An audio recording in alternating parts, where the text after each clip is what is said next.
Hey guys, welcome back to Whole Wellness. Something happened earlier today that I'm really excited. I'm kind of pumped to tell you guys about, and I hope you'll understand. If you've had experience with a narcissistic individual, then you will totally get this yes moment I had.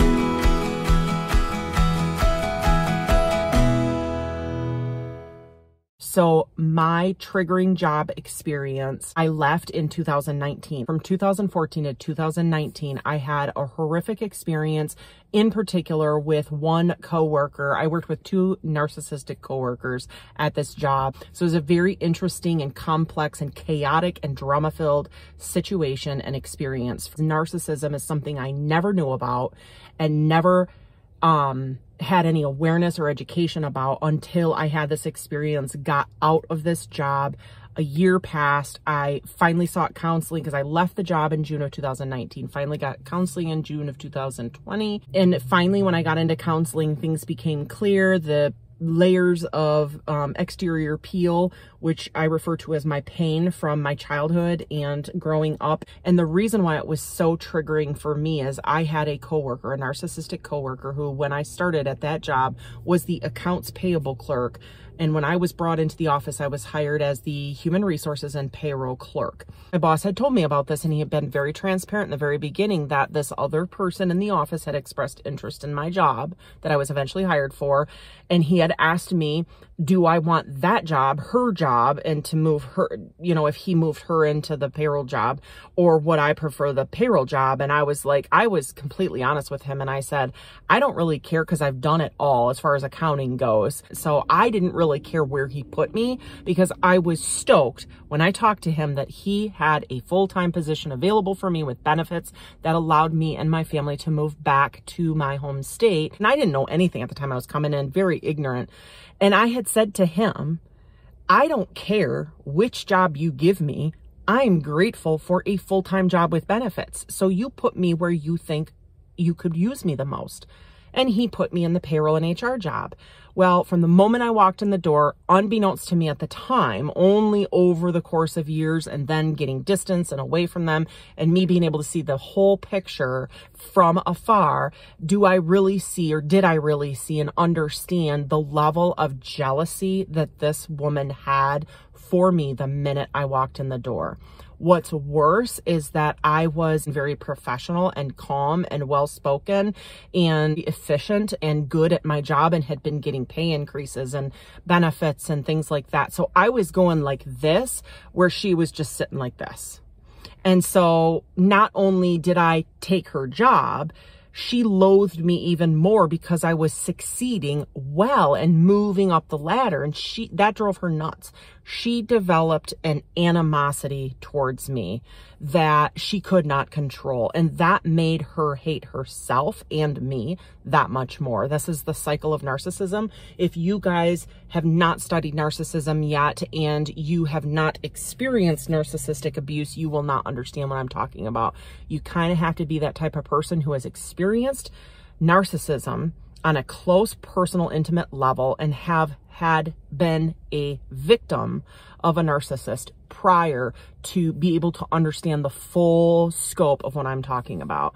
You get it if you've been a victim before. And this wasn't even a romantic partner, which is so often the case with narcissistic relationships. This was a coworker. It should never have mattered to me. Now I see that looking back, but at the time it was like, what the heck is wrong with her? What is going on with her? I felt like she was just picking on me and she was just jealous of me, and it wasn't my problem, but it wasn't that simple. And narcissism never is that simple. I mean, obviously we all know, if we've done any research, that narcissism occurs on a gradient scale, and that some people have it worse than others, and that some people, you have to have this specific criteria to be diagnosed with narcissistic personality disorder. But it's very rare because narcissists will not ever admit that they're wrong, that they need help, that they're dysfunctional, that they're causing problems, or that they own anything in any given conflict. So dealing with this woman at work and me not being aware of narcissism whatsoever, being completely ignorant, I had no idea what I was dealing with until the end, when I felt like I was near a breakdown. I just knew I had to leave. And then I began the serious research and therapy, realizing that this work experience was actually a triggering experience for me from my childhood, having been raised by the family dynamic that I was raised in. That's why I refer to this work experience as a triggering experience. When I got to counseling and went through this whole process of unpacking all this ick from my past, the light bulbs go off still to this day. Everything seems to make so much more sense to me now. Today is the first time that I have talked to this narcissist since I left that job. I uploaded a video a while ago, probably a month ago maybe, and the news was announced in the area where I live that the company is for sale. This is a company that has been around for generations, and it is a huge deal. Businesses all over the region are freaking out, have mixed feelings. Some are happy, some are congratulatory, some are angry. The reality of this actually happening, I suspected, was coming down the pike when I left that job, because I knew that this kind of business structure and the way they ran things and the toxicity they allowed could not sustain itself.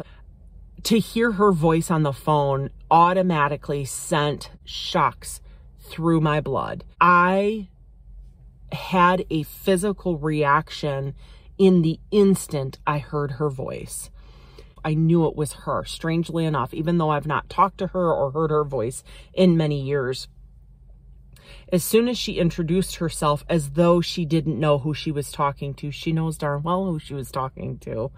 And she was acting all professional and like we don't know anything about each other. Because we have this business connection, she had to call me with this question for the business I work for. And immediately I not only recognized who it was, but it was the way she introduced herself. She said her first and last name and where she was calling from and why she was calling me. And I live in a smaller community. She knows who she's talking to. She knows who she called. She had to look up my contact information to get my business line. So she knew exactly who she was talking to, and yet she portrayed this, we don't know each other, this distance thing. And I was like, interesting. And so I returned this very cordial and professional attitude back to her. And towards the end of the call, there was this noticeable shift from very distant to this very defensive and protective mode. And this is how I picked up on it. First of all, she was stumbling over her words, and I just sat there quietly. And then I responded with one-word answers, kept it brief, kept it short. By the end of the call, when she said to me, I'm not sure if you heard or not, but in the business I work with, of course I'd heard the news.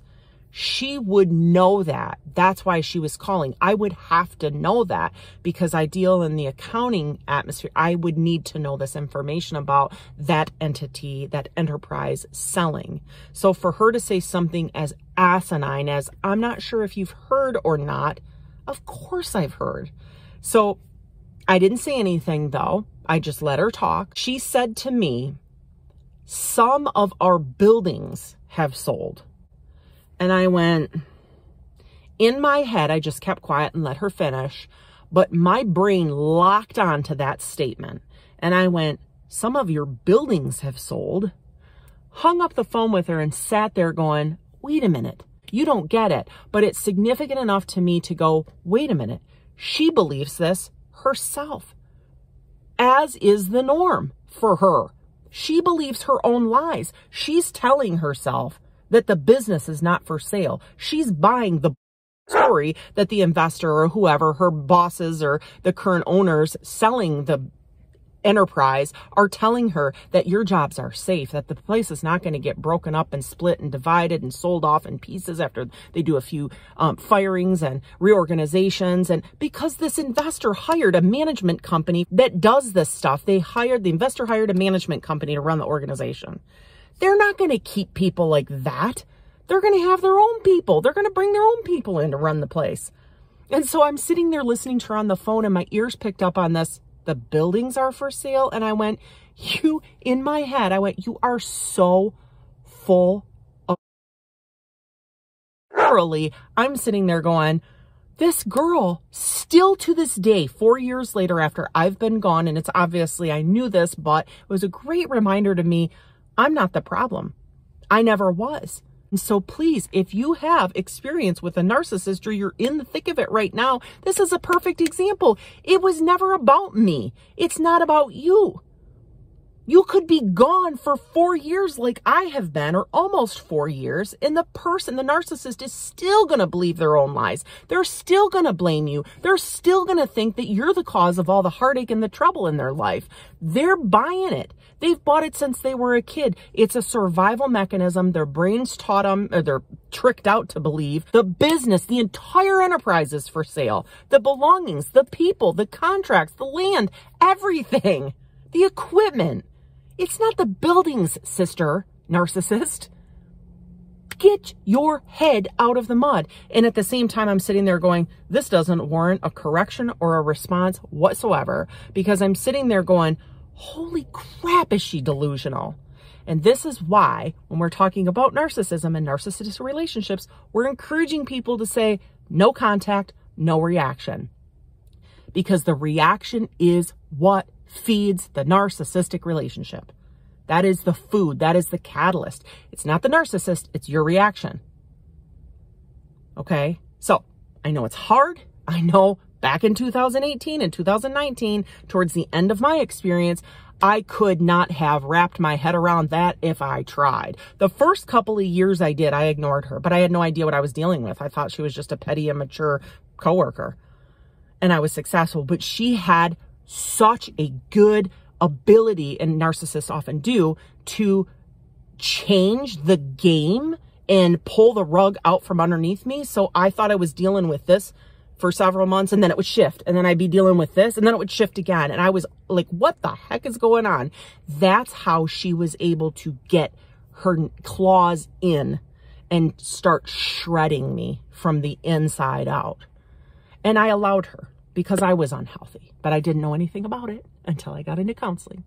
So hopefully you found this video helpful. I'm sorry it was a long-winded conversation, but I got to tell you guys, narcissism is a beast. And when you're in the thick of it, it's a pain in the arsola. That's an anism. But you know what? Don't react. It's not you. It's not you. As soon as you're out of the relationship, the narcissist is on the next person. Yeah, it's hard to take. Didn't I mean anything to these people? Didn't I mean anything to that person? Didn't I play a role? Didn't I do, help? Didn't I? No, it's not about you. That's where we can get healthy, is to stop focusing on what else can I do? What can I do? I have not done this. I need to do this. I need to try harder. I need to blah, blah, blah, blah, blah. No, you don't. Because it's not about you. It's not about us. I've been gone from the situation for 4 years, and I'm looking at this girl going, wow, she still believes her own lies. And she's having a miserable day now. Boy, I'd like to be a fly on the wall. But anyway, thanks so much for tuning in to Whole Wellness, guys. I hope you guys take care of yourselves. Until next time, bye-bye.